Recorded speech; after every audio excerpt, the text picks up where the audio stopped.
Hello class 11th, कैसे हैं? Permutation combination topic चल रहा है हमारा, पता ही है आपको। पिछली वीडियो में मैंने आपका परमुटेशन मतलब अरेंजमेंट जो मैंने बताया था उसका हमने कॉन्सेप्ट डिस्कस किया था और साथ ही हमने फर्स्ट क्वेश्चन भी डिस्कस किया था और मैंने आपको थोड़ा सा फैक्टोरियल का थोड़ा सा हिंट दिया था, what is factorial and how to solve it, which will come in the next exercise as well.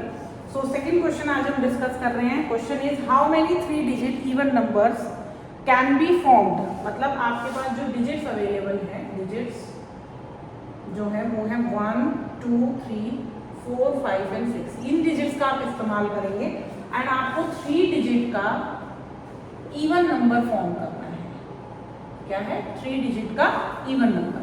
तो अब प्लेसेस वही होंगे 100, 10 and 1s, but even number है। तो इवन नंबर के लिए हमें क्या करना होगा? आपको पता होगा कि 1s प्लेस पर ओनली इवन नंबर आते हैं, इवन डिजिट, सिर्फ इवन डिजिट आप यहाँ यूज कर सकते हैं। तो ऑफ 1s प्लेस के लिए आपके पास ऑप्शन कौन कौन सी है? 2 है, 4 है और 6 है।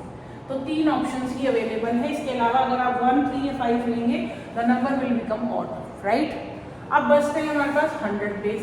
अब आपके पास यहाँ ऑप्शंस तो 3 थी, ठीक है, ऑप्शंस तो अच्छा। साथ ही उसने कहा है if the digits can be repeated, तो रिपीटिशन इज अलाउड। तो आपने इन 5 में से सिर्फ 3 ही ऑप्शंस इसके पास अवेलेबल थी, लेकिन ये 6 की 6 ऑप्शन आपके 100 प्लेस में से कोई सी भी आ सकती है, इवन हो या फिर ऑड हो। तो इसके पास 6 ऑप्शंस हैं, 10 के पास भी 6 ऑप्शंस हैं, लेकिन इन 6 में से ओनली 3 डिजिट्स ऐसे हैं जो इवन हैं। तो उन्हीं 3 डिजिट्स को आप यहाँ ले सकते हो। तो यहाँ पर 6 × 6 × 6 लिखते हम, अगर ये इवन नंबर ना होता तो, क्योंकि हमारे जो डिजिट्स हैं वो रिपीट हो सकते हैं।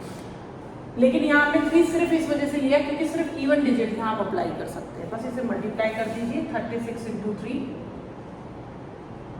108। तो ये आपकी नंबर ऑफ वे है, नंबर ऑफ वेज। इतने तरीके से आप एक 3 डिजिट का इवन नंबर फॉर्म कर सकते हैं। मूव करते हैं क्वेश्चन नंबर 3 की तरफ। देखिए, ये सभी में मैं अभी तक परम्यूटेशन की कोई थ्योरम, सेकंड थ्योरम जो है वो नहीं अप्लाई कर रही हूँ। सभी क्वेश्चंस के अंदर हम मल्टीप्लिकेशन थ्योरम लगा रहे हैं। एक 4 लेटर का कोड बनाना है, 4 लेटर कोड, मतलब 4 लेटर्स का यूज करके एक कोड बनाना है। तो 1, 2, 3 और 4 हमारे पास अल्फाबेट्स हमको यूज करने हैं और हमारे पास 10 लेटर्स अवेलेबल है। ये 10 लेटर ही, पहले 10 अल्फाबेटिक लेटर्स आप यूज करेंगे। कोई भी लेटर रिपीट नहीं करना है। इसका मतलब 10 लेटर में से मेरे पास पहले के लिए 10 ऑप्शंस हैं, दूसरे के लिए 9 ऑप्शंस हैं, इसके लिए 8 ऑप्शंस हैं, इसके पास 7 है। इन सबको हम मल्टीप्लाई करेंगे तो 10 × 9 × 8 × 7, तो number of ways is equal to, ये हो गया बेटा 90, 56 × 9 कर लीजिए, 504। तो इतने तरीके से हम ये लेटर कोड बना सकते हैं जिसमें कि हमने 10 अल्फाबेटिक लेटर्स यूज किए हैं, ठीक है। एक 4th क्वेश्चन और करते हैं। देखिए, आपका 4th क्वेश्चन है, आपको 5 डिजिट का एक नंबर बनाना है। एक्चुअली ये टेलीफोन नंबर है, 5 डिजिट का नंबर बनाना है और इसमें जो डिजिट्स यूज करेंगे, डिजिट्स टू बी यूज्ड, वो है आपके पास 0 से लेकर 9 तक कोई भी ले सकते हो। 0 to 9 यही डिजिट्स अवेलेबल होते हैं जिनसे हम नंबर बनाते हैं। लेकिन इसमें कंडीशन दी उसने, 5 डिजिट हैं तो ये 2, 3, 4 और 5 डिजिट है।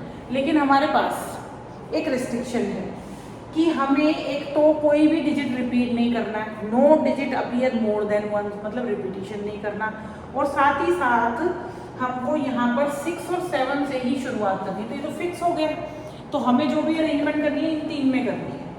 अब ये जो हमारे पास लेटर थे, ये टोटल 10 थे, 10 लेटर्स थे, सॉरी 10 डिजिट्स थे हमारे पास। अब इन 10 डिजिट्स में से ये 2 तो फिक्स हो गए, बचे कितने? 8।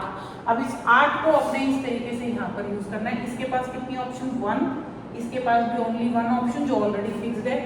तीसरे वाले के लिए हमारे पास कितनी ऑप्शंस बचेंगी? 8 डिजिट बचे थे, 2 डिजिट हम ऑलरेडी यूज कर चुके हैं, तो 8 में से 8 ऑप्शन इसके पास, 7 ऑप्शन इसके पास और बेटा 6 ऑप्शन इसके पास। ठीक है, अब इन सारी ऑप्शंस को आपने कर देना है मल्टीप्लाई। 8 336, तो 336 नंबर ऑफ वेज। इतने तरीके से आप नंबर फॉर्म कर सकते हैं। ठीक है, 5th क्वेश्चन देखिए।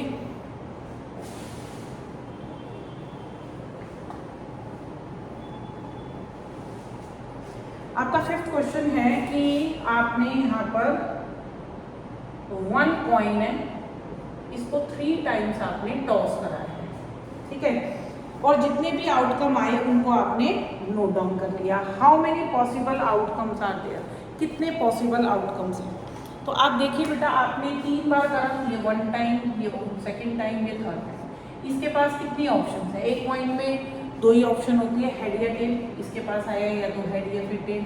यहाँ पर भी 2 ऑप्शन आई, हेड एंड टेल। यहाँ पर भी 2 ऑप्शन आई, head and tail. I think ये सेम टाइप का क्वेश्चन आपने क्लास 10th में कई बार किया होगा कि एक पॉइंट को 3 बार या 3 पॉइंट्स को एक साथ हमने टॉस किया तो क्या आउटकम होगा।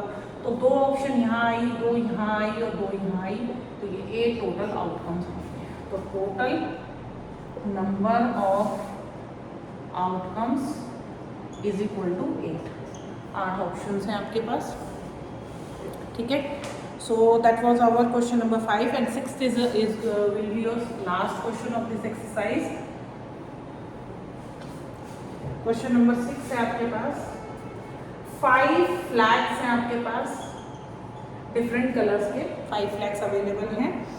आपको एक सिग्नल बनाना है। जो सिग्नल बनाना है वो सिग्नल जो होगा वो 2 डिफरेंट फ्लैग्स का बनेगा, कुछ ऐसे। ये हमारा सिग्नल है, ये फर्स्ट कलर होगा, ये सेकंड कलर, मतलब 2 डिफरेंट कलर। ऑब्वियसली सिग्नल तभी बनेगा जब 2 डिफरेंट कलर्स आप लोग यहाँ पर यूज करोगे। अब इस 5 फ्लैग्स में से आपको यहाँ पर डिफरेंट कलर बना के आपको बताना है कि कितने सिग्नल्स आप बना सकते हो। सो इसके पास कितनी ऑप्शंस होंगी? 5 में से कोई भी एक फ्लैग ले लोगे। Obviously you can not repeat it, because अगर आपने रिपीट किया तो वो एक सिग्नल नहीं बनेगा। तो यहाँ कितनी ऑप्शंस हुई? 4। तो total number of possible outcomes equal to, outcomes भी बोल सकते हैं, पॉसिबल वेज बोल सकते हैं, पॉसिबल कॉम्बिनेशंस बोल सकते हैं। 5 × 4 ये होगा 20। ठीक है, so today we have discussed the permutation exercise 6.1 from the NCERT. Do all the questions and tell me in which question you have faced problem and we will discuss the things again. ये same type के question आपको formula से भी हम लोग करवाएंगे next class में, मैं करवाऊंगी नेक्स्ट वीडियो में। और 6.3 के वो क्वेश्चन है, उससे पहले हम लोग फैक्टोरियल से रिलेटेड कुछ क्वेश्चन सॉल्व करना सीखेंगे कि फैक्टोरियल बेस्ड क्वेश्चन जो न्यूमेरिकल्स होते हैं उनको हमें कैसे सॉल्व करना है। Till then bye, take care and best of luck for your exams.